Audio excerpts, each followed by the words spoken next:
ustedes, pero de corazón siempre he estado con ustedes. Y me alegro tanto de ver los que están aquí, ¿verdad? Se mantienen firmes en el Señor, haciendo una luz en esta área, ¿verdad? Que la necesita. Y de verdad, a mano, aparte mía, de mi familia, mis condolencias, hermano pastor, por la partida de su mamá, ¿verdad? Eso, siempre pienso que el cielo se hace un poquito más real cuando perdemos amistades y familiares, ¿verdad? Y sabemos que pasaron con el Señor, ¿verdad? Obviamente Jesucristo es nuestra esperanza y nuestro anhelo ver, pero también añadimos a nuestras familias que han partido antes con nosotros. Como se mencionó, deben todos tener este papelito que vamos a estar repasándolo. Algo que uno puede apreciar un poquito más cuando uno es bilingüe, o en algunos casos la gente son trilingüe, ¿verdad? Es la importancia de la precisión de las palabras que usamos, ¿verdad? Yo creo que en el día de hoy usamos palabras en veces un poquito libremente, no con la definición completa. Le doy un ejemplo. Alguien puede decir, a mí me encanta, o yo amo las hamburguesas. O alguien puede decir que está sacando la ropa del secador y está bajito, ¿verdad?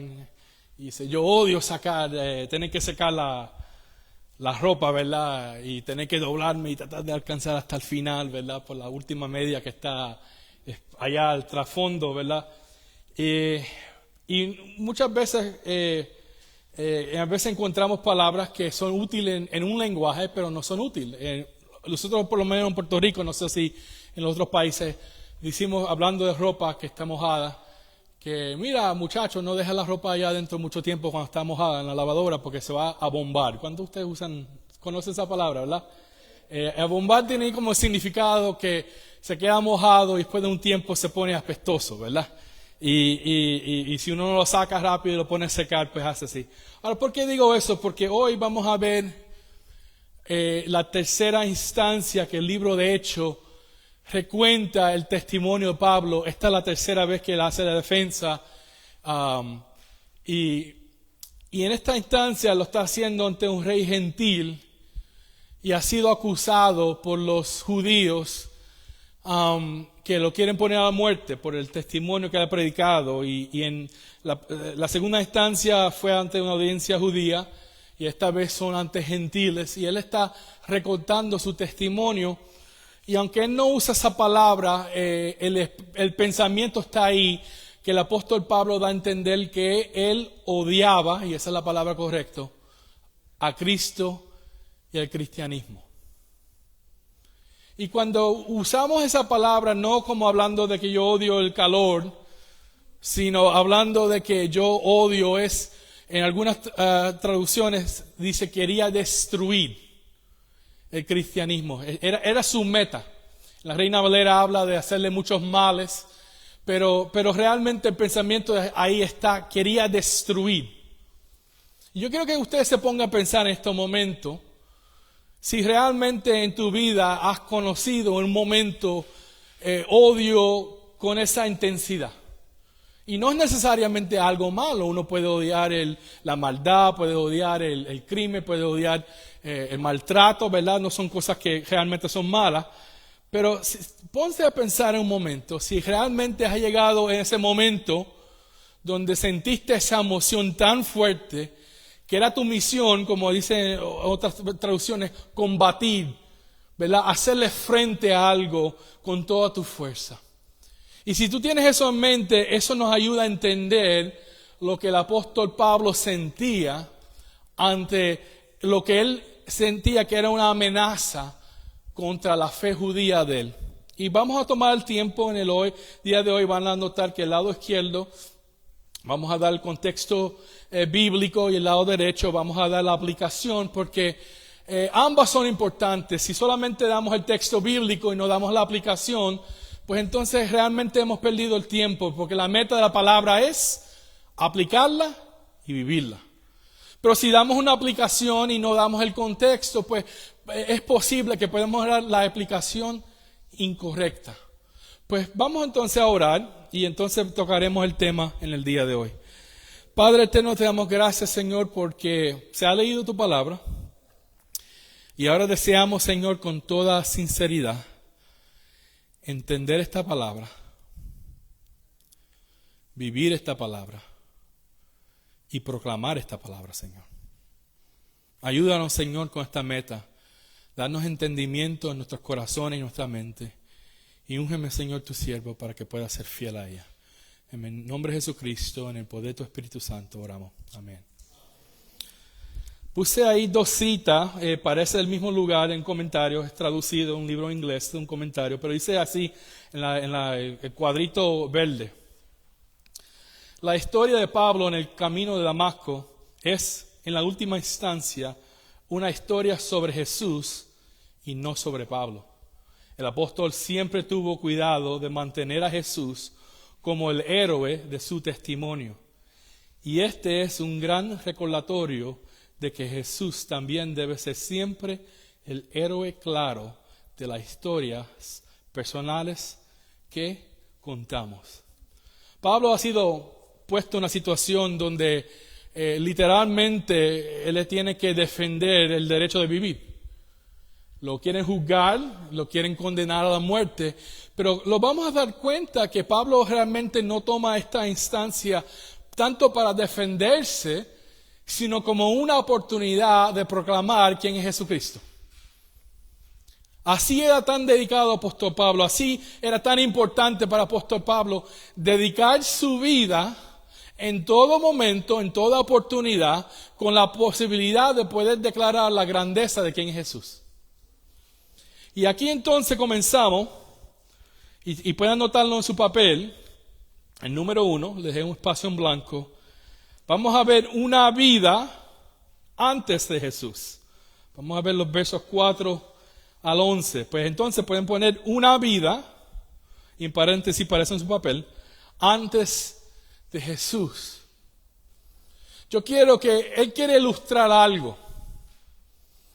Si alguien tenía razón de estar en contra del cristianismo, si alguien tenía razón de luchar contra él, era él.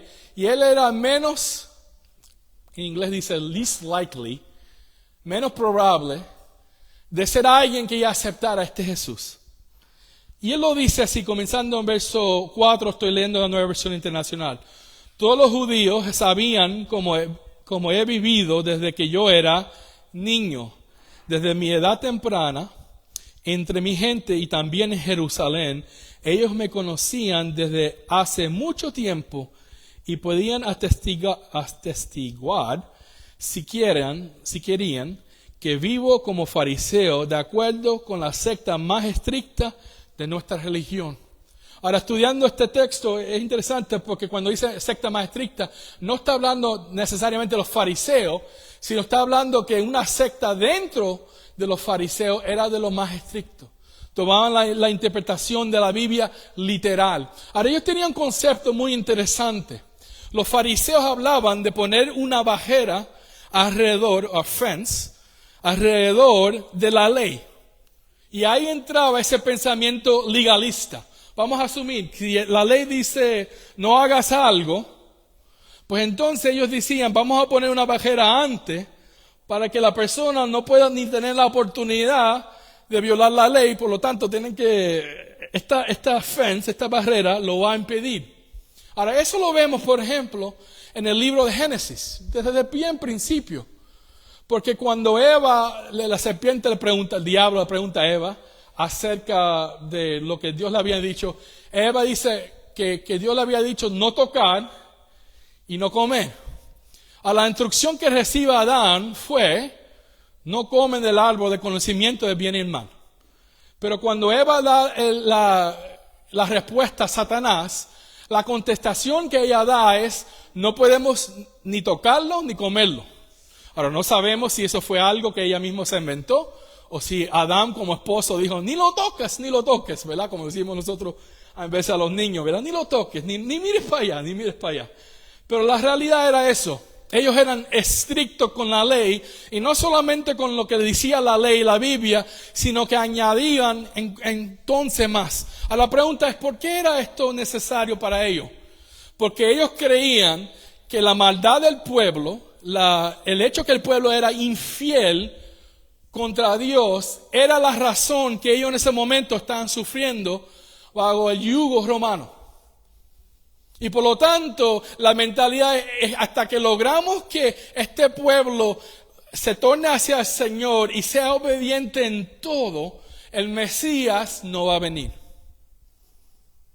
Ahora, vemos ahora en verso 6 que él habló de su trasfondo y hace una pausa como para mencionar la esperanza del pueblo judío. Y vemos en verso 6, y ahora me juzgan por la esperanza que tengo en la promesa que Dios hizo a nuestros antepasados. Esta es la promesa que nuestras 12 tribus esperaban alcanzar, adorando a Dios con diligencia día y noche. Y es por esta esperanza, oh Rey, por lo que me acusan los judíos. Y entonces mira lo que dice, hace una pregunta aquí clave, si tienen sus Biblias lo pueden marcar, lo pueden subrayar porque es un punto importante. ¿Por qué consideran ustedes increíble que Dios resucita a los muertos? Ahora, si ustedes conocen, y esto surgió en el capítulo 24, cuando Pablo estaba delante del Sanhedrin, ¿verdad? Que era el concilio de los judíos, que como la corte suprema religiosa en Jerusalén, cuando hubo esta situación, él dice que él está ahí por su esperanza, y hubo una pelea porque había un grupo de los saduceos, que eran los sacerdotes que tenían el poder religioso, que no creían en la resurrección, pero los fariseos sí creían en la resurrección. El problema aquí no es si creen en la resurrección, el problema es que no pueden afirmar la resurrección de Jesucristo. Ahora Pablo, como conocemos en 1 Corintios capítulo 15, hace una conexión entre lo que es la resurrección de Jesús y lo que es la esperanza de nuestra resurrección. Y él dice que si no hay uno, no puede ver el otro. Por lo tanto, Pablo lo ve como uno de lo mismo. Y hace esa pregunta como curiosamente, ¿por qué que consideran ustedes increíble que Dios resucitó a los muertos? Y seguimos. Pues bien, yo mismo estaba convencido de que debía hacer todo lo posible por combatir, dice esta traducción, el nombre de Jesucristo de Nazaret. Ahora yo sé que ustedes, varios tienen la Reina Valera. ¿Cómo dice la Reina Valera en verso 9? Alguien que me lo diga así en voz alta.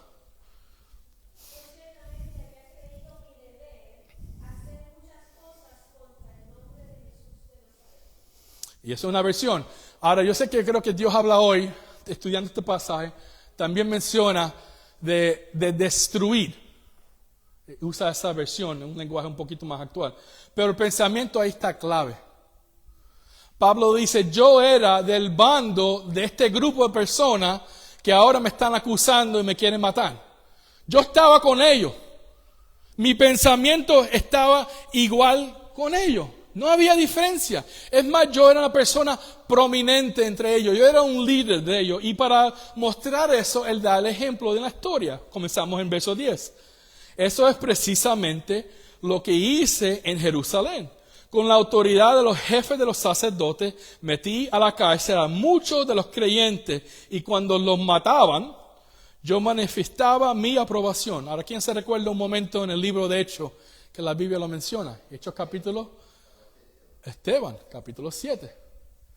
Vemos nosotros que lo apedrearon, lo mataron y la Biblia menciona que él estaba ahí aguantando, ¿verdad? La ropa de ellos, que se quitaron los túnicas afuera para entonces poder matarlo y dando su voto en favor.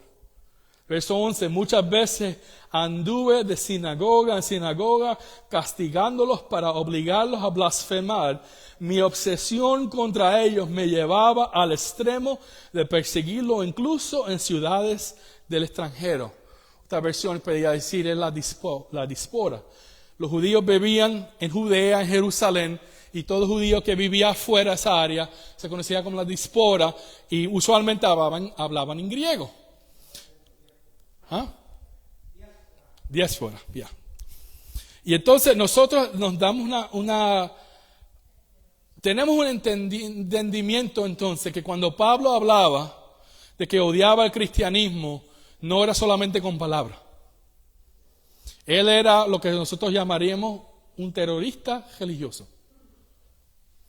Igual lo que vemos en las noticias de los musulmanes que van y buscan y matan y traen y era igualmente esa misma motivación. Entonces, verso 12, podemos notar en su papel, en número 2, un encuentro con Jesús. Un encuentro con Jesús. Aquí vemos el cambio. Y tenemos que reconocer que para un hombre de esta manera, tan violento, tan listo para matar si es necesario, tenía que ser un encuentro poderoso. Mira lo que dice, verso 12. En uno de esos viajes iba yo hacia Damasco con la autoridad y la comisión de los jefes de los sacerdotes. A eso del mediodía, oh rey, mientras iba por el camino, vi una luz del cielo más brillante que el sol, y con su resplandor nos envolvió a mí y a mis acompañantes. Todos caímos en el suelo, y oí una voz que me decía en hebreo, Saulo, Saulo, ¿por qué me persigues? Ahora, la Nueva Versión Internacional lo dice un poquito diferente, resume el pensamiento, solo te haces daño a ti mismo, pero en la versión Reina Valera dice, léelo, ¿alguien lo lea? Duro es contra el aguijón. Ahora, ¿qué era ese aguijón? Era cuando tú tienes un buey, un ox, y andaba en camino y no se quería mover, tenías un palo que tenía una punta y le pullaba. Y el buey obviamente no le gustaba eso y en vez entonces trataba como de patear. Y lo que está diciendo Jesucristo usando ese ejemplo, está como diciendo la Nueva Versión Internacional, resume el pensamiento, el único que tú estás haciendo daño es a ti mismo. Luchar contra Dios, el único que sufre es la persona que lucha contra Dios. Tú puedes perseguir la iglesia, tú puedes creer que tú estás logrando algo, pero Dios es soberano, Dios está en control, y al final del día, todo pasa de acuerdo a su plan y su propósito. Imagínate, ponte en los pies de Pablo en este momento. Dos grandes verdades que él acaba de aprender. Número uno, el que él ha odiado tanto, que él escuchó los gritos, los llantos de cristianos, que él causó ese dolor, incluso hasta la muerte en algunos casos. Ese Cristo que ellos proclamaban es realmente Dios. Y lo segundo, decir que tu vida hasta ese punto, todo lo que tú pensaste que tú lograste en favor para Dios, en el nombre de Dios, tú estás en el equipo equivocado y realmente no has logrado nada. El único que ha sufrido daño fue Pablo. Porque los creyentes, aún en la muerte, glorificaban al Señor Jesucristo. Aún en medio de la persecución, los verdaderos creyentes se mantuvieron fiel hasta el final. Y este movimiento, esta secta, que ellos pensaban una secta judía, mala, falsa, seguía creciendo, seguía creciendo, seguía creciendo. Su vida hasta ese momento fue inútil. Y ha tenido un encuentro con Jesucristo. Ese verso 15. ¿Quién eres, Señor? Yo soy Jesús, a quien tú persigues, me contestó el Señor. Al perseguir la iglesia, realmente estaba persiguiendo a Jesucristo. Y aquí vemos donde los tres eventos que se narran del testimonio de la conversión de Pablo, se narra un poquito diferente, pero no creo que no hay problema, porque creo que pudo haber ocurrido más que una vez. La primera vez es mencionado lo que él tenía que sufrir, la segunda vez habla de un testimonio en el templo, y aquí lo menciona cuando tuvo el encuentro con Jesucristo, verso 16. Ahora ponte de pie y me ha aparecido a ti con el fin de designarte siervo y testigo de lo que he visto de mí y de lo que te voy a revelar. Ahora eso nos trae el punto número 3, es una comisión de Jesús, una comisión de Jesús. Fue comisionado. Es un término que se usa del militar, cuando le da una comisión, por ejemplo, a ser soldado o ser capitán de un barco, ¿verdad? En las Fuerzas Armadas. Ha sido entonces comisionado. Por eso él es apóstol. Porque el criterio de ser apóstol era haber visto a Cristo resucitado y ser llamado directamente por él. Aunque en 1 Corintios 15 él dice que era lo menos del apóstol, ¿verdad? Por su vida, perseguir a Jesús, pero sí era apóstol. 16, ahora ponte de pie, me ha aparecido a ti con el fin de designarte siervo y testigo de lo que has visto de mí y de lo que voy a revelar. Verso 17, te liberaré de tu propio pueblo y de los no judíos. Te envío a ellos. Queremos ver que Pablo ha sido consistente. Y ese es el punto, el argumento que está trayendo ante el rey Agripa, ¿verdad? Es ser consistente. Que esto no ha sido algo de locura, esto no fue de simplemente que un día se levantó de la cama en el lado equivocado y dijo, voy a cambiar toda mi vida, todo mi pensamiento, toda la manera que veo el mundo. No, esto es un encuentro real con Dios. Y ustedes se recuerdan en Romanos capítulo 1, 17 a 18, ¿verdad? 16 a 17 dice, porque no me avergüenzo del evangelio de Dios. ¿Por qué no se avergüenza? ¿Qué dice Pablo? Porque él es ¿qué? El poder de Dios. Hubo muchas palabras que Pablo pudo haber usado para resumir el evangelio. Pudo haber ser, pues no me avergüenzo del evangelio de Dios, porque es la verdad de Dios, porque es Dios mostrando amor, porque es Dios trayendo esperanza. Todos son válidos, el evangelio tiene esa idea. Pero para Pablo, central del evangelio es el poder de transformación. El evangelio transforma la vida de las personas. El evangelio hace un cambio de dirección tan claro, tan marcado, que todo el mundo alrededor que te conoció antes te ve ahora y dice, ¿y qué ha pasado contigo? Porque como de la día a la noche, ahora, escúchame, no estamos hablando que de ahora en este momento tú eres perfecto, ¿verdad? Antes era un pecador malo y ahora tú eres perfecto, un angelito. No, lo que estamos hablando es que tu manera de ver el mundo, tu manera de valorizar las cosas cambian. Tus valores ya no son los mismos. Y Pablo está usando esta oportunidad para decir, ustedes sabían como yo era antes, sabían lo que era importante para mí antes y ahora me ven y me ven diferentes. Entonces nos trae el punto 4 de su papel. Era un mensaje que vino de Jesús. Y para mí yo creo que esta es la parte central.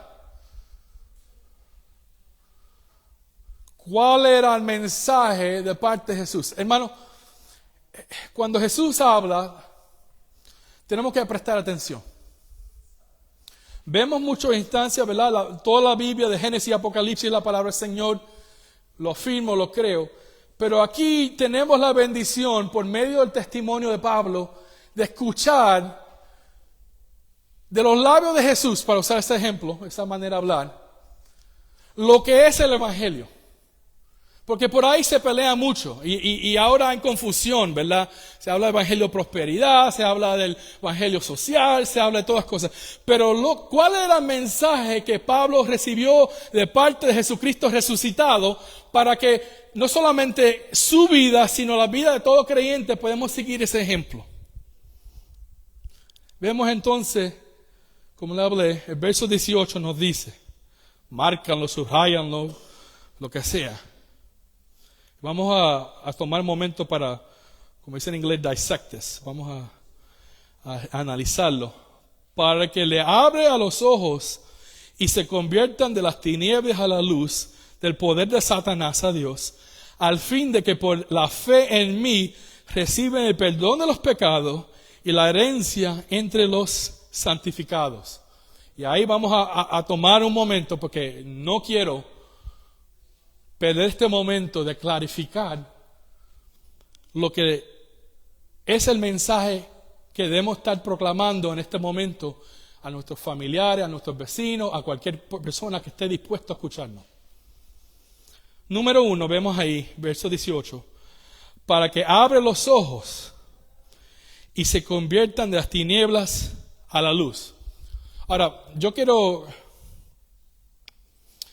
El libro de Hechos se conoce, algunos dicen Hechos de los Apóstoles, y está hecho también el argumento que también se puede titular el libro de los Hechos del Espíritu Santo.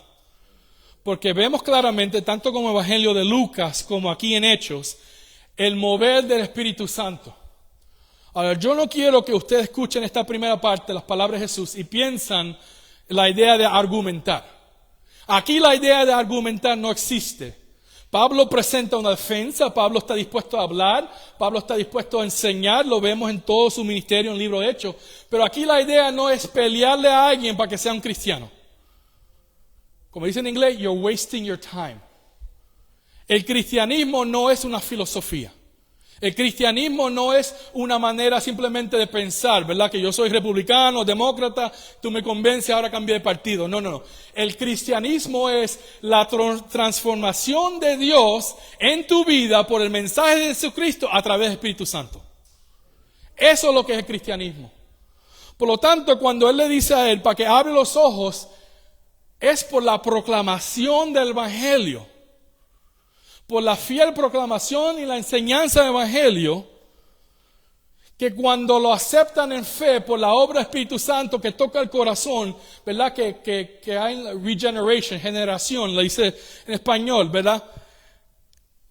Se convierten de las tinieblas a la luz. Vemos este concepto mucho, por ejemplo, en el Evangelio de Juan, pero también en la primera de Juan. Ese concepto de cambiar de oscuridad a luz. Y mira lo que dice, y del poder de Satanás a Dios. Efesios capítulo 2 nos dice, en los primeros 3 versos, habla Pablo de la vida de la persona que no conoce al Señor, hasta en el verso 4 habla del cambio, pero Dios, ¿verdad? Cuando habla de lo que hizo Dios. Dicen que eran por naturaleza hijos de ira. Toda persona que nace en este mundo, nace bajo el dominio de Satanás y es hijo de ira. Ahora, no estoy diciendo que todo el mundo que no es creyente es un demoniado. No estoy diciendo eso. Escucha lo que estoy diciendo. Lo que estoy diciendo es que están bajo la influencia, el poder de Satanás. Y que cuando nos convertimos es que Dios nos rescata, Dios nos trae de las tinieblas hacia la luz. Pero en el momento hasta que ese momento no pase, estamos bajo, como dice ahí, son las palabras de Jesucristo, no son mis conceptos, mis pensamientos, aquí lo dice Jesús, del poder de Satanás a Dios. De un dominio a otro. Al fin de que, por la fe en mí, ¿verdad? Jesús es el que está hablando, por la fe en Jesús, reciben el perdón de los pecados. Tan importante. Porque esto niega la salvación por obra. Porque si alguien podía, como dice en Filipenses, y él habla de eso, si alguien tenía razón de tener confianza en la carne, en la habilidad, era Pablo. Pero el mensaje de Jesucristo que ahora está repitiendo ante este rey gentil, es lo que está diciendo es de pasar de ¿qué? De la muerte a la vida, del dominio de Satanás a Dios, y de recibir perdón de los pecados por medio de fe, ¿verdad? Recibirán el perdón de los pecados. Y mira la parte bonita, me encanta esta última parte. Y la herencia entre los santificados. Van a recibir todos los beneficios de ser mi hijo adoptado. El mensaje del cristianismo, el mensaje de Cristo, para ser más claro, es un mensaje de esperanza, pero no se puede apreciar la esperanza hasta que primeramente se presente la necesidad. Si tú le hablas a alguien del Señor y en algún momento con humildad, con amor, no le mencionas la necesidad. La ilustración es como alguien, y ¿verdad? Nosotros acabamos de montar un avión. Imagínate que te estás montando el avión y te dicen, mira, tenemos una paracaídas, parachute. Si te lo pones, el vuelo va a ser más cómodo. El vuelo va a ser más tranquilo. Y tú dices, pues está bien, ¿verdad? ¿Quién no le gusta, ¿verdad? Un vuelo más cómodo, especialmente en los aviones que te tienen como dicen en inglés, sardines, ¿verdad? Ustedes saben. Y se sienta y te das cuenta que el vuelo no es más cómodo. El vuelo es más incómodo con eso, imagínate. Y llega un momento que tú dices, ellos me mintieron. Tener esto puesto no me ha ayudado en mi experiencia en este vuelo. Ya llevo media hora, estoy cansado, me lo voy a quitar. Y te lo quita. Pero es bien diferente que si te vas a montar en el avión and you don't change your mind, no cambias la mente. Te dicen, este vuelo tiene riesgo que se puede aterrizar, que puede chocar. Por lo tanto, puede haber un momento que vamos a tener que abrir la puerta y te vas a tener que brincar de este vuelo. Y más te vale que tengas la paracaídas puesto, porque si no, te vas a morir. Ahí no te importa cuán incómodo sea el vuelo. Si decides todavía montarte en avión, tú lo vas a tener bien amarrado. Porque tu pensamiento no es, esto me hace la vida más cómoda. Tu pensamiento es, esto me salva la vida. El mismo con el cristianismo. Cuando presentamos a Cristo como ven, recibe a Cristo y tu vida será mejor. Le estamos vendiendo un evangelio falso porque la persona va a escuchar en su oído, mejor para ellos es más rico, más saludable, más poderoso, más bueno, más famoso. Eso es lo que ellos van a definir. Ahora, si tú tomas el tiempo y dices, mira, acepta a Jesucristo, serás salvo y tu vida va a ser mejor en que vas a tener lo que realmente tiene valor, lo que va a durar, ¿verdad? Lo que el cielo, riquezas, ¿verdad? Eternas, ¿verdad? Celestiales, pues entonces está bien.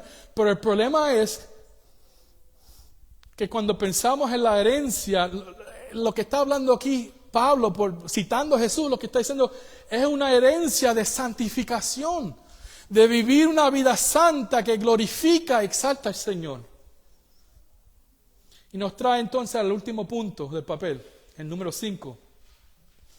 Una vida de faithfulness, fidelidad, gracias. Una vida de fidelidad. Y lo vemos en verso 19. Así que, rey Agripa, no fui desobediente a esta visión celestial. Al contrario, comenzando con los que estaban en Damasco, que fue donde él tuvo ese encuentro con Jesucristo. ¿Se acuerdan que quedó ciego y Dios lo sanó? Siguiendo los que estaban en Jerusalén y toda Judea, y luego con los no judíos, y a todos les prediqué que se arrepienten y se convierten a Dios. Ese fue su mensaje: arrepentimiento y conversión. Y mira esto, la parte importante: y que demuestren su arrepentimiento con sus buenas obras. Las buenas obras nos salvan, pero una vida que no muestra buenas obras no ha sido salvada. Tú tienes que mostrar lo que Jesús llamó los frutos del arrepentimiento. Tú tienes que mostrar en tu vida algún cambio. Y si tienes duda de eso, estudia 1 Juan, que te presenta ese argumento, que las personas que estuvieron con ellos, que salieron, que no fueron de ellos, porque no tenían ese fruto de arrepentimiento. Tiene que haber un cambio. No estamos hablando de perfección, pero tiene que haber un cambio que es consistente. Siguiendo leyendo para terminar. Verso 21, solo por eso los judíos me detuvieron en el templo y trataron de matarme. ¿Por qué? ¿Cuál fue lo ofensivo de este mensaje de Pablo que está proclamando? Pues número 1, que Jesucristo era el Mesías, blasfemia para ellos. Y número 2, ¿tú sabes cuál fue el otro bien ofensivo a ellos? Que se molestaron en el momento que lo dijo y lo querían matar y los soldados romanos lo tuvieron que tomar y traerlo adentro porque they were going to rip him to pieces, lo iban a romper a piezas. Lo que dijo al final del verso 21, al medio, siguiendo con lo que estaba en Jerusalén y en toda Judea, y luego con los no judíos. Ellos se decían, nosotros somos el pueblo de Dios, nosotros somos escogidos de Dios, ¿cierto? Pero ahora el evangelio, la esperanza a los gentiles, fue lo que causó la muerte de Esteban. Todo el sermón estaba bien hasta que dijo que eran tercos y habló que tú sabes, la idea de que no judíos podían ser salvos para ellos era una blasfemia. Verso 22. Pero Dios me ha ayudado hasta hoy y así me mantengo firme, testificando a grandes y pequeños, que era el caso, estaba ante el rey. No he dicho sino lo que los profetas y Moisés ya dijeron que sucedería, que el Cristo padecería y que siendo primero en resucitar proclamará la luz a su propio pueblo y a los no judíos. ¿Cuál es la aplicación de todo esto? ¿Qué podemos sacar aquí? Aquí vemos un modelo de cómo tú puedes compartir lo que Dios ha hecho en tu vida a las personas. Y pueden notar que, ¿verdad? Tienen el número 1, una vida ante Jesús, un encuentro con Jesús, una comisión de Jesús, un mensaje que viene de Jesús y una vida fidelidad a Jesús. Pues, ¿qué vamos a ver? Vamos a leer el cuadro azulito. Suena demasiado obvio como para mencionarlo, pero cuando hablamos con los incrédulos, debemos hablar mucho sobre Jesús. Al igual que Pablo, debemos seguir hablando de Él una y otra vez.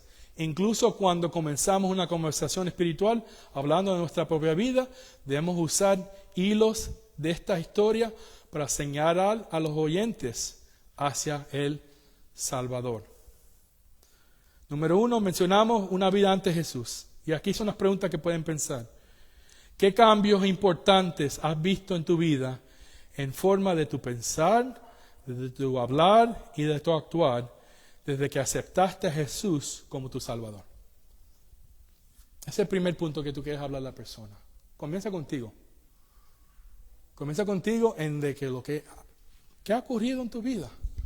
Y a veces tenemos el pensamiento que a menos que tú tuviste una vida muy violenta y metido en pecado, muy sucia, que tú no tienes testimonio. No, hermano. Tú también puedes tener testimonio, como fue en caso mío, ¿verdad? Gracias, Señor, fui criado en un hogar cristiano que ama al Señor. Y que yo he evitado tantos problemas y heridas por la misericordia de Dios después de ser criado en un hogar cristiano. Y Dios necesita a todo tipo de personas porque el testimonio tuyo es válido. Y Dios te va a llegar a personas que necesitan escucharlo. Número 2, un encuentro con Jesús. ¿Cuándo tuviste tu encuentro con Jesús? ¿Cómo sucedió? ¿Y qué recuerdas de ese día? Ahora, hay personas que piensan que tú tienes que recordar el día y la hora que aceptaste a Jesucristo. Yo, en caso mío, no me recuerdo el día. Yo sé que tienen como 7 años. Papi estaba pastoreando en la iglesia en North Miami, en un estudio bíblico un miércoles, y él dijo una frase que yo me recuerdo, que dijo que Dios no tiene nietos. Él ni se recuerda. Yo le preguntaba, él ni se recuerda. Y yo me recuerdo que esa idea se quedó en mi mente, y en camino de Miami, que nosotros vivimos en Boca Raton, 45 minutos, yo me quedé meditando sobre eso. Y cuando llegamos a casa, le toqué la puerta, cuando ellos habían entrado a su cuarto, y le dije que quería aceptar a Jesucristo. Yo quería recibir a Jesucristo como Señor y Salvador. Y ese fue el momento que ellos me ayudaron y hice la oración de aceptar a Jesús. Yo no me recuerdo, creo que tenía como 7 años, 6 o 7 años, no me recuerdo exactamente. Pero lo importante no es el día y la hora, lo importante es ese encuentro personal con Jesucristo. Punto 3, habíamos hablado que es una comisión de Jesús. Ahora que eres salva, tu vida está siendo transformada, santificado, ¿verdad? Esa es la palabra. Gracias al Espíritu Santo en ti. ¿Cómo testificas de esta realidad con los demás? Y humildad. Porque nota que yo dije que ha sido transformado. ¿Cuál es la pregunta?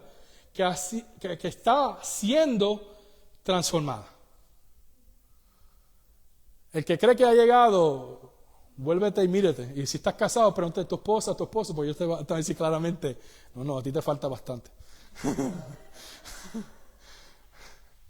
Pues acaso te metes ese aire de que no, yo soy perfecto. No.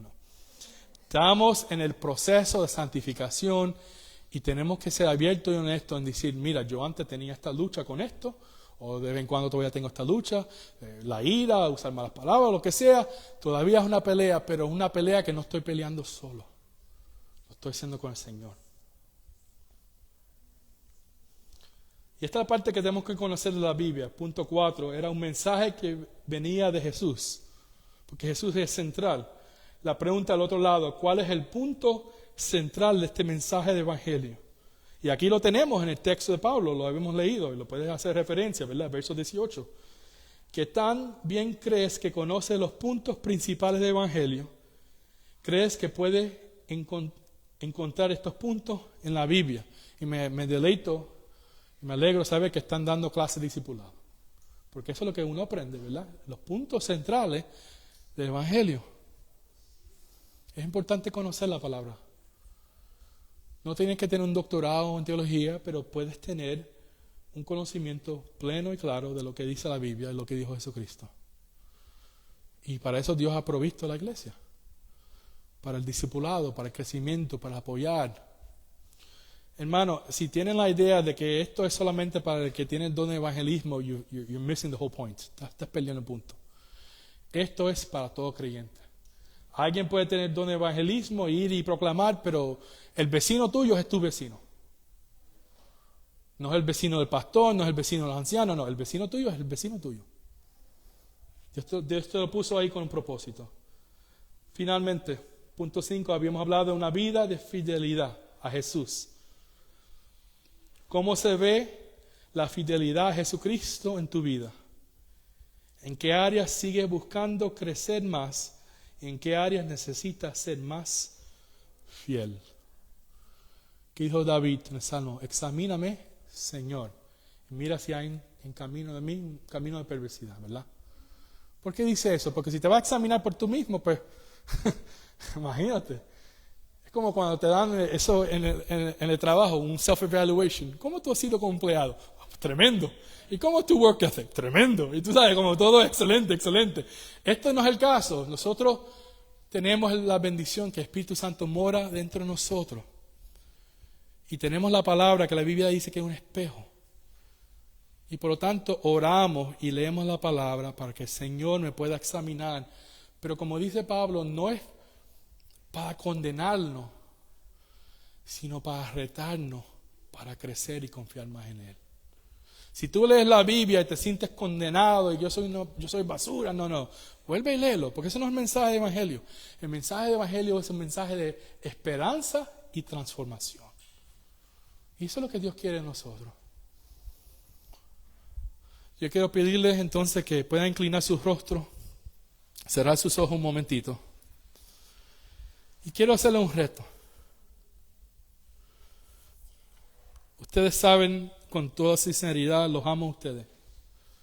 Y fue un gran privilegio estar con ustedes y compartir y ministrar. Tanto a mí como a mi familia me recibieron con mucho amor. Yo no dudo del amor de ustedes. Yo he recibido, conozco su amor.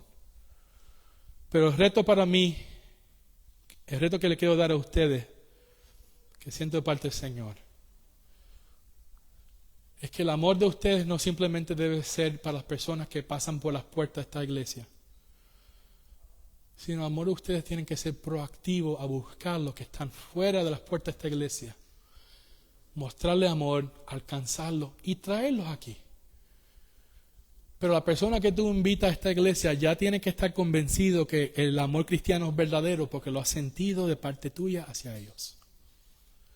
Si tú estás diciendo, mira, para que sientes el amor de Dios cuando venga a la iglesia, has perdido la oportunidad. El amor de Dios se tiene que sentir mucho más antes que ellos pasen por las puertas de esta iglesia. Por lo tanto, vamos a orar y que Dios ponga en nosotros esa pasión para alcanzar las almas perdidas. Padre eterno, vinimos ante ti en el nombre de Jesucristo, Señor. Te damos gracias por tu palabra. Te damos gracias porque tú eres un Dios fiel y tú eres un Dios bueno. Damos gracias, Señor, porque todos nosotros, en alguna manera, a lo mejor no tan grande como el apóstol Pablo, pero tuvimos ese encuentro contigo, Señor, donde abriste nuestros ojos, donde nos pasaste de las tinieblas hacia la luz, de la muerte hacia la vida, del fracaso hacia la esperanza. Y ahora, Señor, podemos testificar con gozo en nuestros corazones que somos cambiados, que hemos sido transformados y que tenemos la esperanza que un día te veremos cara a cara, Señor. Ahora, Señor, mi oración para esta iglesia, Casa de Gracia, es que tú puedas, Señor, encender esa llama en cada corazón que está aquí y cada persona que está viendo a través de Facebook, Señor. De que no guardamos y escondemos esta verdad, sino seamos libres en proclamarlo, no en juicio, en condenación, sino en amor y sinceridad. Para que tu nombre, Señor, sea proclamado y que puedan recibir esa herencia, como dijo Jesucristo, de santificación. Así oramos en nombre de Jesús. Amén y amén.